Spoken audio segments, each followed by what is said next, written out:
Chapter 1. Mine. You are my mate. The words were a brutal, gravelly scrape against the suffocating darkness of the room, a monstrous purr that vibrated straight through my bones and settled deep into my marrow. Bang, bang, bang. The heavy oak door rattled violently in its frame. "Anne, are you in there? Open the door." Jimmy, my boyfriend. The sheer panic of hearing his voice was instantly swallowed by the crushing weight of the man pinning me to the mattress. Adrian Vane, the Alpha King of the Obsidian Syndicate, and Jimmy's adoptive father. His colossal frame trapped me completely. Muscle and blistering heat pressed flush against my trembling skin. The scent in the room was intoxicating, a dense cloud of dark pine petrichor and the sharp, metallic tang of iron. It made my head spin. It made the blood roar in my ears. A low, feral growl tore from Adrian's throat. He shifted his weight, his large, calloused hand clamping down over my mouth to swallow my gasp. His other arm locked around my waist like a steel vice, pulling me impossibly closer until I could feel the frantic, heavy thud of his heartbeat against my chest. Thump, thump, thump. It matched my own, a chaotic, synchronized rhythm dictated by a primal bond I didn't understand. "Anne, I know you're in there," Jimmy yelled, his fists hammering relentlessly against the wood. "I can smell him. Open the damn door." Underneath me, the silk sheets were a tangled mess. My mind was a fractured chaos of guilt and raw, unadulterated terror. Just hours ago, I thought I was sneaking into Jimmy's quarters, a dark corridor, a heavy door, a shadowy figure. I had surrendered to the pull, the undeniable magnetic force that had suddenly flared in my veins. But the man who claimed me in the dark was not Jimmy. It was the king. And the moment his skin touched mine, something ancient and dormant within my blood had violently ripped itself awake. A golden thread, invisible but terrifyingly real, had woven itself around my heart, yanking me toward him with the force of a dying star. Adrian's eyes were glowing, a terrifying, predatory crimson that pierced the shadows of the bedroom. He wasn't looking at me. His lethal gaze was pinned to the vibrating door. I whimpered against his palm. The tiny sound only seemed to fuel the beast thrashing beneath his skin. His jaw ticked. The scent of another male, his own son, lingering faintly on my skin, was driving him into a violent frenzy. The alpha within him demanded blood. It demanded absolute, undisputed ownership. His chest expanded against mine, a deep, rumbling vibration that threatened to shatter my ribs. He was moments away from shifting, the wolf clawing frantically at the surface of his skin. The temperature in the room plummeted, yet Adrian's skin burned like a furnace. He leaned down, his lips grazing the sensitive shell of my ear. The dark stubble on his jaw rasped against my cheek, sending violent shivers down my spine. "He dared to touch you," Adrian breathed, his voice a venomous hiss of pure jealousy. "He put his scent on what is mine." I tried to shake my head, tried to plead with him with my eyes, but his grip only tightened. Not enough to bruise, but enough to establish absolute terrifying control. The mating bond surged in response to his dominance. My body betrayed me, arching subtly into his warmth, despite the horrific reality of the situation. "Dad, are you in there with her? Open up," Jimmy's voice cracked. The desperation was giving way to a frantic, building rage. Click, clack. The sound of the brass doorknob rattling violently made my heart stop. The lock was giving way. I squeezed my eyes shut, bracing for the inevitable explosion. The end of my life as I knew it. The end of the Obsidian Syndicate's fragile peace. But Adrian didn't scramble. He didn't try to hide us. The Alpha King moved with lethal grace. He slowly pulled his hand away from my mouth, letting the cool air hit my damp lips. He shifted his weight just enough to reach the nightstand. His crimson eyes finally met mine, blazing with a terrifying promise of violence and absolute devotion. His lips curved into a dark, cruel smirk, white razor-sharp fangs elongated, catching the sliver of moonlight filtering through the heavy blinds. With a smooth, practiced motion, his hand retrieved the heavy tungsten pistol resting beside the lamp. His thumb flicked the safety off. Click. The metallic sound was deafening in the sudden, stretched silence. The door handle turned fully. The hinges groaned. Adrian leaned in, his breath hot against my collarbone, and whispered into the terrifying dark. "Let's see how he takes you from me." Thank you for listening. If you are captivated by Anne and Adrian's dark journey, please subscribe to Elysian Ink Stories for Chapter 2 and more spellbinding werewolf romances. Chapter 2. The heavy oak door splintered inward with a deafening crack. Wood fragments rained down onto the carpet. Jimmy stood in the doorway, his chest heaving, his eyes wide and wild with a chaotic mix of fury and disbelief. He opened his mouth to scream, to accuse, but the sound never materialized. A flash of brilliant silver cut through the dim lighting of the hallway. It was blindingly fast. Before Jimmy could take a single step into the bedroom, a thin, glittering wire wrapped securely around his throat. "I strongly advise against raising your voice, young master." A refined, utterly dispassionate voice echoed from the shadows behind him. Sterling, Adrian's most trusted beta, and the syndicate's lethal enforcer. He was dressed in a pristine, charcoal-gray Tom Ford suit, standing behind Jimmy with the silver wire held taut between his gloved hands. The wire didn't cut flesh, but it applied enough pressure to choke off Jimmy's airflow and subdue his encroaching wolf. Adrian didn't lower his weapon. His crimson eyes remained locked on his son, the alpha aura radiating from him so intensely it made my teeth ache. The air pressure in the room plummeted. "Sire," Sterling said smoothly, his eyes flicking toward Adrian. "The council's eyes are everywhere tonight. Let me remove the girl from the immediate crossfire. We cannot afford a familial bloodbath in the main estate." A vicious snarl ripped from Adrian's chest. The thought of letting me out of his sight, out of his immediate grasp, was a physical torment to his newly awakened mating instincts.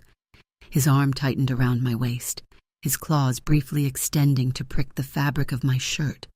But he was a king before he was a mate. He knew Sterling was right. Slowly, agonizingly, Adrian released his crushing grip. He didn't look at me. If he did, I knew he wouldn't let me go. "Take her to the northern fortress," he commanded, his voice a low, gravelly vibration that sent a final shiver down my spine. "If a single hair on her head is harmed, Sterling, I will hang your polished corpse from the syndicate gates. Understood, sire." Everything after that was a blur of cold wind, dark, subterranean tunnels, and the suffocating silence of a heavily armored car. Sterling didn't speak. He simply drove, his face a mask of polite indifference, until we reached a towering stone structure carved directly into the side of a jagged, isolated cliff. The northern fortress, a place built to withstand a siege. I was left alone in a stark, cavernous room that smelled of dust and old iron. My heart was still hammering a frantic rhythm against my ribs. My skin still burned where Adrian had touched me. On the polished mahogany desk in the corner sat a secure, encrypted landline. My fingers trembled as I picked up the heavy receiver. I dialed the emergency number I had memorized years ago, the number Jimmy told me to use only if my life was in danger. The line clicked. "Anne!" Jimmy's voice crackled through the speaker. He sounded out of breath, frantic. "Jimmy," I whispered. my voice breaking. Tears hot and fast spilled over my cheeks. "Jimmy, what happened? He claimed me. Your father. I didn't mean to—" "Shut up," Jimmy snapped. The vicious, venomous tone was like a physical slap. The loving, protective boyfriend who had pulled me out of the foster system 5 years ago was gone. "Jimmy, you stupid, useless girl," he hissed, his voice distorted by rage and static. "You were supposed to come to my room. You were supposed to bind to me. Do you have any idea what you've ruined?" A cold dread pooled in my stomach, the golden thread in my chest, the ancient magic of the soul weaver that I never knew existed, twisted painfully. "What are you talking about?" "The blood hex," Jimmy shouted, slamming something heavy on his end of the line. "I spent years tracking you down. 5 years playing the doting savior to a pathetic orphan just to keep you close. You are the last weaver, Anne. Your blood can rewrite the very fabric of our species. I dosed you. I used the hex to force your awakening, to make your magic bond with my wolf tonight." My breath hitched. The room started to spin. But the spell misfired. Jimmy spat, his voice trembling with manic fury. "Your latent magic rejected me and sought out the strongest alpha in proximity. You gave my power to that monster. He will drain your soul to fuel his empire, Anne. You are a weapon, and you handed yourself to the enemy." The phone slipped from my grip, clattering loudly against the stone floor. 5 years. Every gentle touch, every promise of a safe future, every "I love you." It was all a calculated, sickening lie. I wasn't a person to him. I was livestock, a magical battery he had been grooming for slaughter. My hand shook violently as I backed away from the desk. I bumped into a small side table. A crystal water pitcher toppled over. I reached out blindly to catch it, but my trembling fingers fumbled. Crash! The thick glass shattered against the floor. I fell to my knees, gasping for air as panic fully consumed me. I clenched my fists tightly, completely numb to the sharp, jagged shards of crystal, biting deep into the soft flesh of my palms. Warm blood spilled over my knuckles, dripping silently onto the cold stone. The heavy iron door of the room groaned open. I didn't have the strength to look up. I just sat there, broken and bleeding, staring at the ruined glass. Familiar heavy footsteps approached. The overwhelming scent of dark pine and rain flooded the sterile air, instantly wrapping around my fractured senses like a protective blanket. Adrian knelt in front of me. He didn't say a word. The tyrannical king of the underworld, the monster Jimmy warned me about, simply reached out with colossal scarred hands. His touch was impossibly gentle. He carefully pried my rigidly clenched fingers open. A low, rumbling purr vibrated in his chest as he assessed the deep cuts. He pulled a pristine white handkerchief from his coat pocket and began to wrap my bleeding hands with methodical, painstaking care. There was no anger in his crimson eyes, only a deep, consuming devotion that terrified me more than Jimmy's betrayal. He was anchoring me. His silent presence was holding my shattered pieces together. Suddenly, a blaring mechanical siren ripped through the silence of the fortress.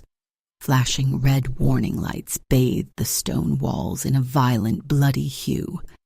Adrian's head snapped toward the reinforced window. Outside, the night sky was no longer black. It was bleeding an unnatural, toxic crimson. The intercom on the wall crackled to life. Jimmy's voice echoed through the room, but it no longer sounded human. It was a distorted, monstrous roar, layered with the terrifying, guttural growl of a chemically mutated beast. "Dad," the abomination over the speaker rumbled. "I took the serum. The Council's assassins are with me. Hand the weaver over to us right now, or I will tear this entire mountain down with my bare claws. Hemterpin. The reinforced glass of the northern fortress didn't just break, it exploded. A shower of razor-sharp shards rained down, like deadly hail, glinting in the unnatural bloody light of the alarms. The icy mountain wind howled through the breach, carrying with it a scent so vile it made my stomach heave, rot, chemical ozone, and the sour stench of corrupted blood. Adrian moved before the first piece of glass even hit the floor. The air in the cavernous room cracked violently, a terrifying symphony of realigning bone, tearing muscle, and shredding fabric. He didn't merely shift, he erupted. In a fraction of a second, the man who had just bandaged my hands with agonizing tenderness was gone. In his place stood a towering nightmare of obsidian fur and lethal muscle, a lycanthrope of mythic proportions. He planted his colossal frame firmly in front of me, a living, breathing shield. A roar tore from his throat, a sound so deep and primal it vibrated through the stone floor and rattled my teeth. His eyes, burning like dying crimson stars, locked onto the gaping hole in the wall. Through the jagged opening stepped Jimmy. My breath caught in my throat. It wasn't the boy who had smiled at me over coffee. The illicit serum had twisted him into a grotesque mockery of an alpha. His form was hulking but disproportionate. His spine arched unnaturally, and patches of his fur were falling out to reveal sickly, pulsating veins beneath gray skin. His eyes were a toxic, jaundiced yellow, devoid of any humanity. Behind him, dropping silently from the cliffside into the room, came a dozen of the Council's elite assassins. They were clad in tactical black gear, their weapons glinting with the unmistakable deadly sheen of pure silver. "Take the weaver," Jimmy commanded, his voice a distorted, guttural bark that scraped against the walls. "Kill the tyrant." The room instantly descended into a blur of catastrophic violence. Adrian was a god of war. He moved with a speed that defied his sheer size. He swiped a massive, clawed paw, catching two heavily armored assassins midair. The sickening crunch of their rib cages shattering echoed above the alarms. They hit the far wall and didn't get up. But then Jimmy lunged. He didn't fight with honor. He fought with the manic, erratic desperation of a rabid dog. He snapped his foam-flecked jaws directly at Adrian's throat. I screamed, the golden thread in my chest pulling taut with terror. But the king hesitated. For a fraction of a second, staring into the manic yellow eyes of the boy he had raised. The ruthless tyrant faltered. The father within him refused to deliver the killing blow. Adrian shifted his weight at the last possible moment, taking a glancing bite to his massive shoulder to avoid sinking his own lethal fangs into his son's neck. He simply shoved the mutated wolf backward with a heavy thud. That single, tragic sliver of mercy was his undoing. Jimmy scrambled backward, his claws tearing deep grooves into the stone. A feral, triumphant grin twisted his snout. He reached out and snatched a long, dark spear from one of the advancing assassins. The weapon wasn't just silver. The jagged tip dripped with a glowing, viscous green substance, ancient wolfsbane. A poison so rare and potent it had been outlawed for centuries. Before Adrian could fully recover his footing from repelling 3 more assassins, Jimmy hurled himself forward with chemically enhanced speed. He drove the spear upward, burying the toxic blade deep beneath the Alpha King's ribs. A deafening, agonizing roar tore from Adrian's throat. It wasn't just pain. It was the sound of a sovereign falling. The scent of burning flesh and rotting flowers instantly suffocated the room. Black veins spider-webbed outward from the wound with terrifying speed, visible even beneath his thick, obsidian fur. The poison was eating him alive from the inside out. The remaining assassins surged forward like a pack of starving hyenas, ready to butcher the crippled king. I scrambled forward, grabbing a jagged piece of the shattered water pitcher, ready to die fighting beside my mate. But before I could take a step, a perfectly polished black leather dress shoe stepped into the pool of moonlight and spilled blood. Disgusting, a clipped, aristocratic voice sighed. Sterling stood there, completely unbothered by the chaos, immaculate in his charcoal Tom Ford suit. He didn't carry a gun. He didn't bare his fangs. He simply flicked his wrists. A thin, barely visible wire of pure silver caught the red alarm light for a fraction of a second. It hissed through the air like an angry viper. 3 elite assassins, mid-lunge, abruptly dropped to their knees. A second later, their heads slid seamlessly from their shoulders, hitting the stone floor in a synchronized, sickening thud. Fountains of dark blood sprayed onto the walls, completely missing the beta. Sterling stood amidst the carnage, his face a mask of profound boredom. He casually produced a crisp, white silk square from his breast pocket and wiped a single, microscopic speck of dust from his cuff.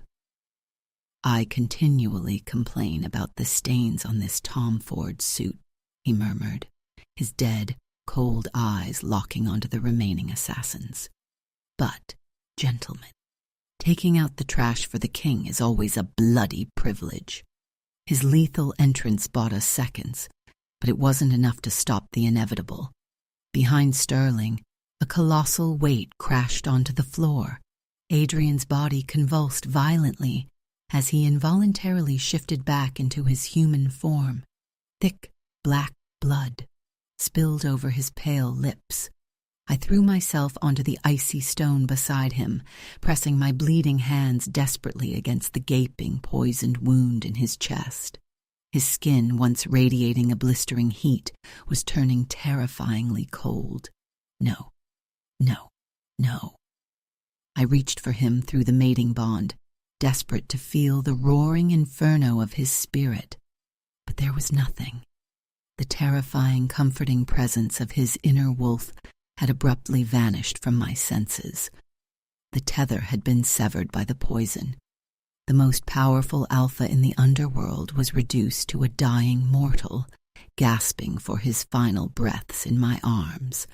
Heavy, synchronized boots echoed from the corridor outside the broken door. Dozens more council soldiers flooded into the room, their silver weapons drawn and aimed directly at our heads. Jimmy stalked forward, shifting back into his naked, scarred human form, a victorious, psychotic smile stretching across his face. We were completely surrounded. The king was fallen, and there was nowhere left to run. Chapter 4. The iron cuffs dug viciously into my wrists, biting through the fragile skin straight to the bone. Every ragged breath I took in the subterranean cell tasted of copper, damp earth, and ancient rot. We were deep beneath the council's stronghold, a place where daylight had never touched. 10 feet away from me, suspended by thick runic chains, was Adrian. The sight of him shattered my heart into a million irreparable pieces. The silver bindings hissed angrily against his bare, pale skin, sending thin trails of acrid white smoke into the freezing air. The wolfsbane had ravaged his towering physique. The terrifying, blistering heat that usually radiated from him was entirely gone, replaced by a deathly, unnatural chill. He was bleeding black. The king of the underworld was fading, his chin resting against his chest, his breathing so shallow it was almost imperceptible.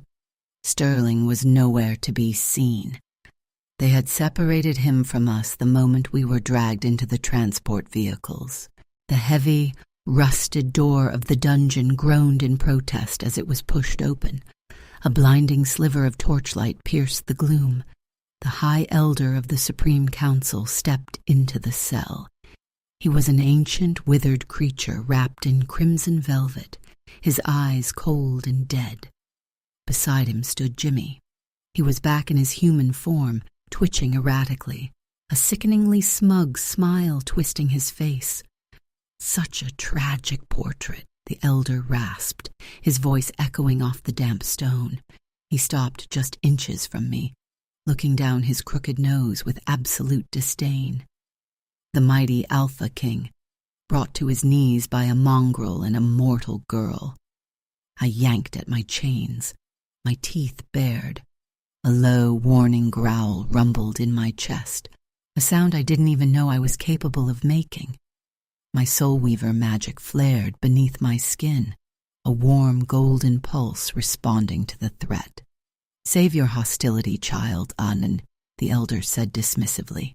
"You are alive solely because your blood is valuable to the council. You are the last weaver, a myth made flesh." Jimmy stepped forward, his toxic, jaundiced eyes locked onto mine. "Tell her the deal, elder. Let's get this over with." The ancient wolf ignored him, keeping his dead gaze fixed on my face. "Your mate is dying. The wolfsbane has severed his connection to his beast. In an hour, the poison will stop his human heart as well. But you have the power to change his fate." My breath hitched. Hope, fragile and terrifying, fluttered in my chest. "How?" "Your magic can manipulate the very fabric of our kind," the elder explained, a cruel, calculating light dancing in his eyes. "Reach into his soul, Weaver. Use your gift to permanently sever his wolf. Excise the beast from his spirit completely. Burn it away. Make him a cripple, a hollow, human shell." The words felt like a physical blow. I stared at him in unadulterated horror. If you strip him of his alpha essence, he ceases to be a threat to the council. The wolfsbane will have nothing left to feed on, and his mortal body will survive, the elder finished, taking a step back. "Do this, and you both get to walk out of this cell alive. Refuse, and I will have my guards behead him right now and keep you chained here as our breeding stock." "No," I whispered, the word trembling on my lips. "To take away his wolf, to strip Adrian of his pride, his power, his very identity. It was a fate infinitely worse than death for a lichen." The golden thread of magic within me recoiled violently at the thought of destroying the magnificent soul it was bound to. A faint, metallic rattle echoed through the cell. Adrian slowly lifted his head. His crimson eyes were dim, clouded with pain and dark poison. But when they locked onto mine, the sheer intensity of his devotion nearly knocked me backward. Then, a whisper brushed against my mind. It wasn't spoken aloud. It was a projection, pushed through the agonizing remnants of our mating bond. "Little bird." A sob tore from my throat. I couldn't speak, but I projected all my terror, all my desperate love back to him through the tether. "Do it," his voice echoed in my head, gravelly and weak, yet ringing with absolute authority. I shook my head frantically, tears spilling hot and fast down my dirty cheeks. "No, I won't mutilate you. I won't take your soul." "Listen to me," Adrian pleaded through the link, a wave of profound, aching tenderness washing over my mind. A king without a queen is just an orphan guarding an empty shrine. My power means nothing if you are not by my side. I would rather live the rest of my days as a pathetic stray dog if it keeps you breathing. Do it, Anne. He was offering me his pride. He was sacrificing his entire existence just to ensure I survived. "Well," Jimmy barked, pacing impatiently, "time is ticking, Anne. Kill the wolf or watch him die." I looked at Jimmy, the boy who had lied to me for 5 years. Then I looked at the elder, who viewed us as nothing more than pawns on a bloody chessboard. The sorrow in my chest hardened into something sharp, something white-hot and absolute. I was not a weapon, and I would not be the executioner of my own mate. "I choose neither," I hissed. I closed my eyes and forcefully yanked on the golden thread of my magic. It didn't emerge as a gentle, weaving light. It exploded from my chest like a solar flare. The pure, blinding energy shattered the iron cuffs around my wrists, sending the heavy metal fragments rocketing across the cell. "Stupid bitch," Jimmy screamed, throwing his arms up to shield his eyes from the blinding divine light radiating from my skin. I lunged toward the elder, my hands glowing with lethal reconstructive energy. But I had underestimated the speed of an ancient wolf. The elder didn't flinch, his face twisted into a mask of pure, murderous rage. With a flick of his wrist, he snatched a heavy, jagged silver spear from the guard stationed outside the door. He didn't hesitate. He hurled the lethal weapon directly at my chest. It was too fast. I couldn't dodge. The silver tip glinted in the torchlight, singing through the air, aimed perfectly at my racing heart. Time seemed to fracture, slowing to a horrific, agonizing crawl.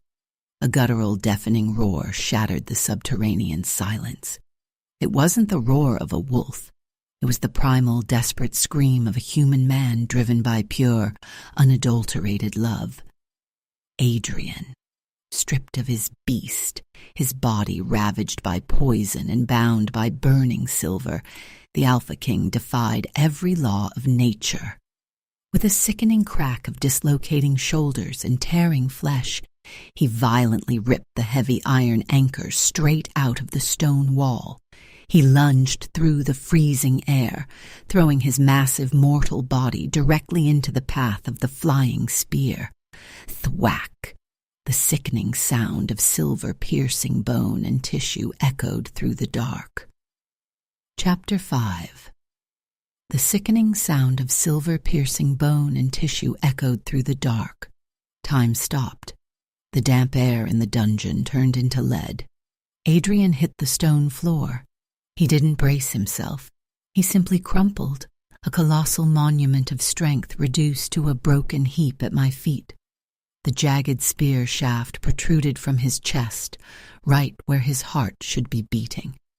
Blood, dark, poisoned, and thick, pooled rapidly beneath him, soaking into the porous rock. I couldn't breathe. My vocal cords were paralyzed. I dropped to my knees, my hands hovering over his ruined chest, terrified to touch him, terrified to confirm what the horrifying silence was already screaming at me. No pulse, no breath, no blistering heat. The mating bond, that vibrant, terrifyingly beautiful golden thread that had anchored my soul to his, abruptly snapped. It didn't simply fade. It violently ruptured, leaving a cavernous, bleeding void in the center of my chest. He was gone. The Alpha King was dead. A cruel, breathless laugh broke the absolute silence. Pathetic, the High Elder spat, his ancient face twisted in disgust as he stepped closer to the growing pool of blood. 2 centuries of absolute rule, and the great tyrant dies like a stray dog for a human wretch.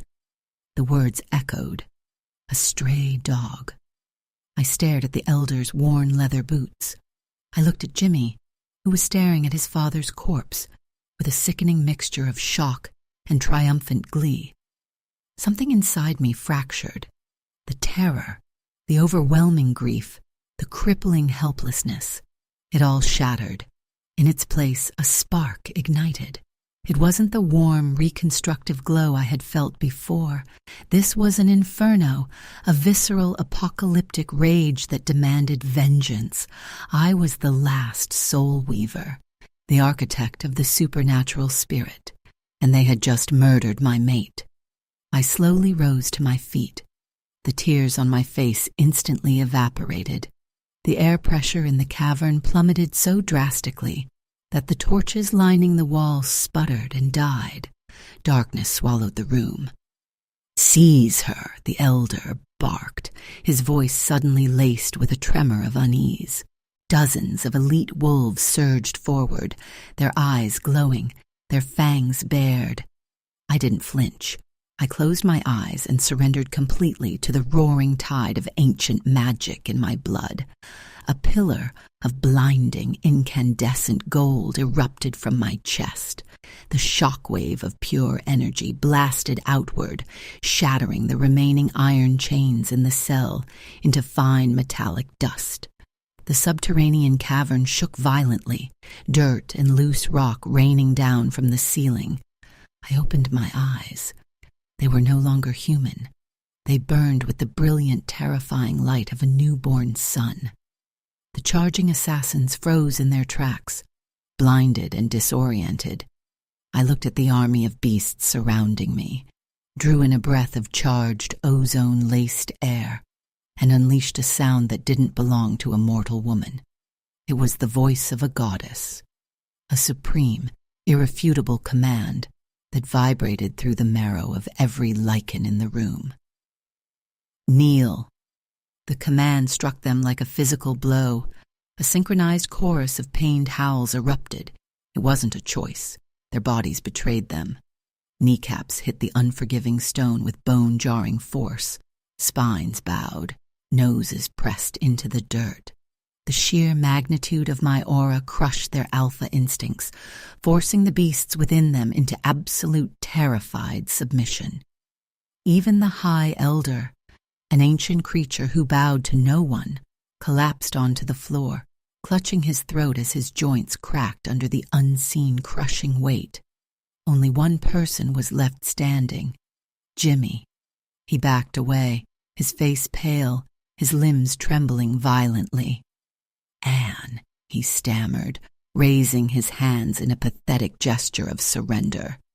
"Anne, please, you don't know what you're doing. The power is corrupting you." I glided toward him. My feet barely touched the bloody floor. The golden aura surrounding me hissed and crackled. "You used me," my voice echoed, a terrifying harmony of two pitches, one human, one divine. "You poisoned him. You took the only thing in this world that belonged to me." "I did it for us," Jimmy screamed, hitting the damp wall behind him. "He was a monster." I stopped inches from his face. I didn't strike him. I didn't conjure a weapon. I simply raised a glowing hand and placed my palm flat against his chest, right over his frantically beating heart. "You wanted to know the true power of a weaver," I whispered softly. I reached past his flesh, past his bone, and grasped the core of his spiritual identity. I felt the rabid, mutated wolf snarling within him, and with a merciless twist of my wrist, I tore it away. I didn't kill the beast. I severed the tie. I surgically excised his connection to the pack, to the moon, and to the animal that defined his existence. Jimmy's eyes widened in unadulterated horror. A blood-curdling, hollow scream tore from his throat. He fell to his knees, clawing frantically at his own chest, gasping for a breath that wouldn't fill his lungs. He was an empty wolf, a creature trapped in an eternal, suffocating silence. He would never shift again. He would never hear the call of his brothers. He was completely, irreversibly alone. He curled into a fetal position, weeping and clawing at the dirt, a broken shell of a man. The threat was neutralized. The cavern was silent, save for the pathetic whimpering of the fallen prince and the ragged breathing of the subjugated army. My golden aura flickered. The adrenaline crashed, leaving a hollow, agonizing reality in its wake. I turned back to the center of the room. Adrian was still on the floor. The pool of black blood had stopped spreading. His chest was motionless. I dropped beside him, the divine light fading from my eyes. I reached out, my trembling fingers brushing against the side of his neck. His skin was terrifyingly cold. As my fingers grazed his throat, a sharp, searing pain shot up my own neck. I gasped, stumbling backward. I reached up, my fingertips tracing the spot where his fangs had nearly broken my skin hours ago. The intricate, invisible bond that tied us together was manifesting physically, but it was fractured. I could feel the edges of the mate mark turning a sickly, faded gray. The mark was dying, and it was taking my soul with it. Chapter 6. The graying mark on my neck felt like a branding iron made of dry ice. It was a suffocating absolute zero chill that leached the remaining warmth directly from my marrow. The mating tether was unraveling, and with every frayed golden thread that snapped, a piece of my own soul was violently dragged into the void with him. Rapid, frantic footsteps echoed down the subterranean corridor. Sterling burst into the cavern. The immaculate, unflappable enforcer was entirely gone. His bespoke suit was slashed and heavily stained with crimson. His breathing was labored, and his eyes, usually devoid of any human emotion, widened in sheer, unadulterated horror. "Sire," he breathed, dropping to his knees on the opposite side of the colossal, unmoving body. Sterling stared at the silver spear. He stared at the pooling black venom. For the first time since I had met him, the lethal beta looked completely broken. No, the king. I didn't cry. I had no tears left to shed. A terrifying, dead calm washed over my frantic mind. "I'm not letting him go," I whispered. My voice sounded hollow, echoing as if it belonged to a ghost. I scrambled closer to Adrian's lifeless chest. "Anne, stop," Sterling commanded, his aristocratic facade shattering. He reached out to grip my shoulder, his gloved fingers trembling. "Do not attempt the forbidden rite.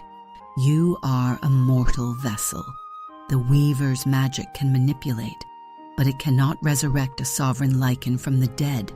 To heal a fatal poisoned wound of an alpha, it requires equivalent exchange.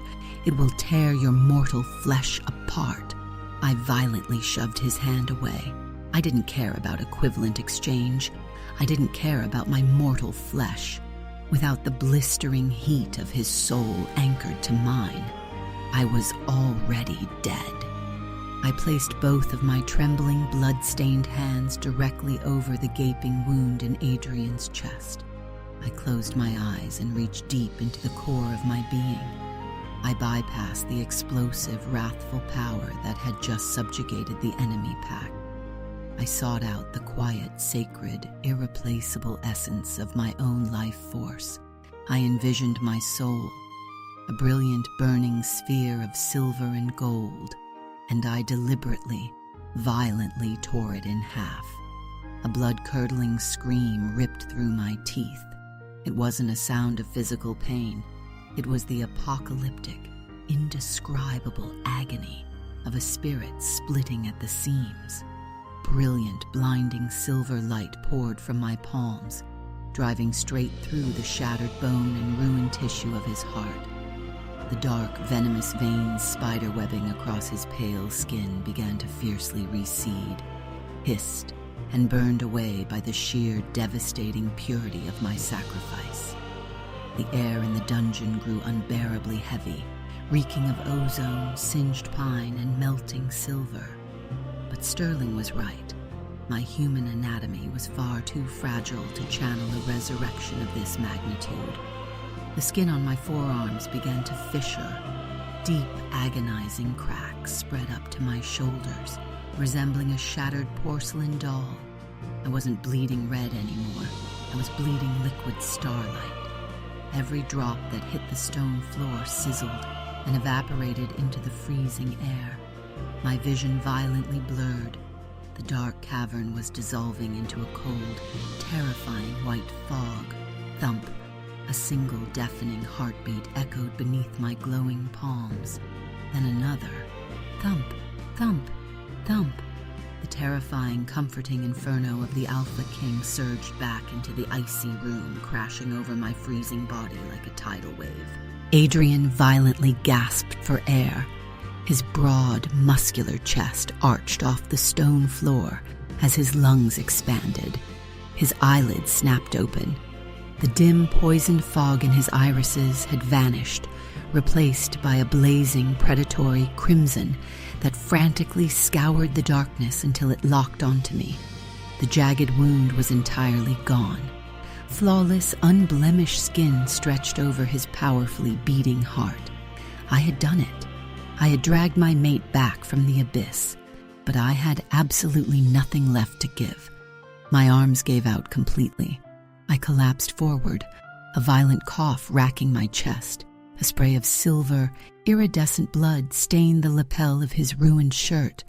I couldn't feel my legs. My body felt horrifyingly weightless, the edges of my fingers and hair turning translucent. I was fading into the ether, a ghost evaporating in the morning sun. No, Adrian choked out.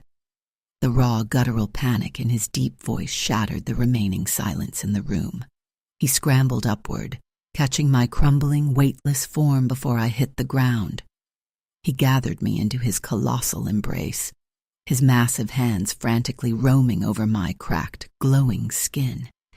He was terrified to hold me too tightly, yet terrified to let me go. Little bird. Anne, look at me, he pleaded, his voice cracking. The invincible tyrant who had bathed in the blood of his enemies without a single flinch was trembling uncontrollably. I forced my heavy eyelids open. I reached up with a translucent, shivering hand, my fingertips brushing the dark stubble on his jaw. The tear that fell from his eye and splashed against my fading wrist wasn't clear. It was a stark, brilliant red. He was weeping blood. The profound, unfathomable grief of his newly awakened beast was physically manifesting, tearing its way out of his soul. He buried his face into the crook of my neck, his lips pressing frantically against the fractured, dying mate mark. His colossal frame shook with a sob that tore straight from the darkest depths of his being. I ruled this world in darkness for 2 centuries. He roared at the cavern ceiling, his voice a jagged, heartbreaking symphony of absolute despair. But I would rather burn this entire kingdom to ash than live 1 second without you. I tried to whisper his name, to tell him it was okay, but my lips couldn't form the words. The suffocating white fog was finally pulling me under. Adrian abruptly pulled back. The devastating sorrow in his bloody eyes hardened into a terrifying, manic resolve. I am not done. You do not get to leave me, he snarled, a feral, absolute command that defied the laws of the universe. He didn't look at Sterling. He didn't look at the kneeling, subjugated pack. The Alpha King of the underworld raised his right hand, his thick claws fully extended, glinting like deadly steel in the dim light. And with a sickening plunge, Adrian drove his own claws directly into the center of his own chest, violently reaching for the immortal alpha spark that kept him alive. Chapter 7. The sound was catastrophic. Bones snapped under the sheer force of desperate, frantic claws. Blood, hot, bright, and suddenly mortal, sprayed across the freezing stone. Adrian didn't scream. His jaw locked tightly, thick cords of tendon straining in his neck as he plunged his hand deeper into the center of his own chest. He bypassed his newly reconstructed heart. He reached straight into the spiritual abyss of his ancient lineage. When he violently ripped his hand free, he held a miniature sun, the alpha spark. It was a blinding, pulsating core of crimson and dark violet, radiating a tyrannical, unyielding heat. He was dying to give it to me. His skin instantly turned ashen. The immortal, predatory fire in his eyes dimmed to a soft, deeply human amber. Without a second of hesitation, he slammed his bloody fist against my translucent, fading sternum. He pushed the raw, burning sphere directly into my fracturing soul. The collision was apocalyptic. My silver weaver magic wrapped around his crimson alpha fire. Too ancient, diametrically opposed forces violently fused into one unbreakable tether. The equivalent exchange was met. I had sacrificed my human life to heal his body. Now, he surrendered his immortal dominion to anchor my spirit. The suffocating white fog of death shattered into a billion pieces. Gravity slammed back into me. My spine arched off the damp stone floor as a terrifying, godlike power flooded my veins. Translucent skin rapidly solidified. Fissures sealed flawlessly, radiating a brief, blinding gold before settling into pale, unblemished flesh. I tore in a jagged breath of the cavern air. It tasted like ozone, wet earth, an absolute victory. I opened my eyes. The world was overwhelmingly sharp. I could hear the panicked, erratic heartbeats of the subjugated pack cowering miles above us. I could feel the slow, methodical rotation of the earth beneath my palms. I was no longer just a weaver. I was the apex predator. Adrian collapsed against my chest. His breathing was shallow, his colossal frame drained of its terrifying, unnatural warmth. He was just a man now, a mortal lichen with a ticking clock. But as I pulled his head onto my shoulder, wrapping my arms fiercely around his broad back, his bloody lips curved into a devastating, triumphant smile. "Mine," he whispered, a quiet, peaceful purr that vibrated against my collarbone. Miles away, in the unforgiving, frozen depths of the northern woods, a hollow shell of a boy stumbled blindly through the snow. Jimmy fell to his knees, his throat raw and bleeding. He screamed at a silent, uncaring moon, begging for a wolf that would never return. He was a ghost trapped in a rotting cage, forever empty. 1 year later, the high balcony of the obsidian stronghold overlooked a sprawling, terrified, and perfectly orderly empire. The afternoon sun cast long, elegant shadows across the polished marble floor. Sterling stood rigidly by the wrought iron railing. He was dressed in a pristine, navy blue Tom Ford suit, holding a large silver-handled umbrella to precisely shield the midday glare. Beneath the cool shade sat the former tyrant of the underworld. Adrian took a slow drag from a dark cigar, the fragrant smoke curling lazily into the crisp autumn wind. Fine silver threads now dusted his dark hair, a quiet, beautiful testament to the mortality he had so eagerly embraced. I stepped through the towering glass doors.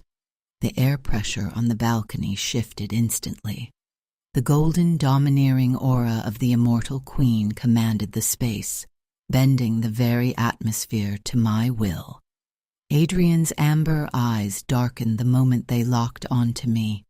He casually extinguished the cigar in a crystal tray. With a fluid, deeply possessive motion, he reached out and hauled me directly into his lap. My dark silk robes cascaded over his tailored trousers. He buried his face deep into the crook of my neck, his nose grazing the pristine, glowing mate mark pulsing over my jugular. He inhaled a deep, trembling breath, drowning himself in the scent of pine, rain, and starlight. His imposing hands mapped the curve of my waist, worshipping the immortal vessel he had built with his own sacrifice. "The whole world kneels at your feet, my queen," Adrian murmured against my skin, his voice a gravelly, eternal vow. "And I kneel at yours. Thank you for listening to the incredible journey of Anne and Adrian.